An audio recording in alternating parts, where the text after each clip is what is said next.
Սպասվում է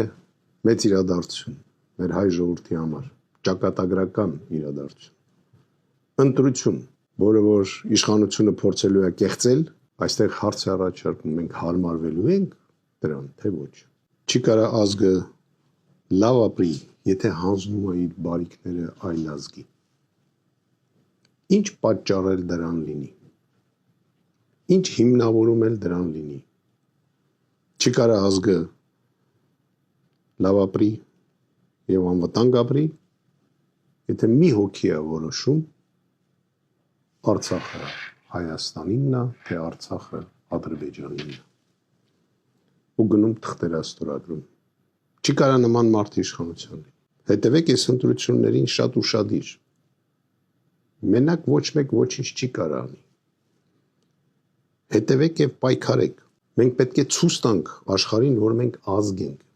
և մենք ենք որոշում, ով պետք է լինի մեր իշխանավորը։ Վատ աշխատեց, ուրեմն պետք է հանենք շպրտենք։ Լավ աշխատեց, ուրեմն պետք է մեծարենք։ Չի կարելի փողով ընտրել։ Չի կարելի ընտրել, եթե դու պաշտոնի ես, մտածում ես, էլի պաշտոնի մնաս, չնայած նրան, որ տեսնում ես, որ մենք գնում ենք կործանման։ Այս իշխանությունը մեզ բերելու է նոր եղերնու։ Ոչ մի խաղաղություն չի լինելու։ Մի հրապուրվեք այդ նավթի, այդ փոքրիկ այդ լիտրներով, որ մեզ ինչ-որ ուղարկում են, ասում են էժան է, էս այն։ Իմացեք, մեր ձեռից տարել են մեր ընդերքը, տանում են մեր ջուրը, ջուր չենք ունենալու։ Հասկանում եք, չենք կառավարում մեր ոչինչը։ Ինչ որ գնում մեկի շենքը վերցնում են, հելնում պարլամենտում ելույթ են, ասում են, տեսակ, էսի, սրա շենքը բերինք հետ բերում։ Այ գնացեք տված հողերը հետ բերեք, եկեք հպարտացեք։ Օդը, ջուրը եւ հողը ոչ մեկին չեն տալի։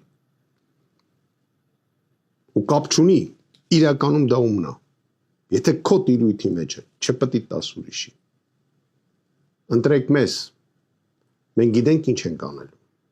Մենք վերականգնելու ենք արդարությունը, թե երկրի ներսում, թե երկրից դուրս։ Օրենքը պաշտպանելու է հասարակ քաղաքացուն, ոչ թե հասարակ քաղաքացին վիրավորանքի համար պետք է մտածի ոնց տա դրան սպանի այդ վիրավորողին։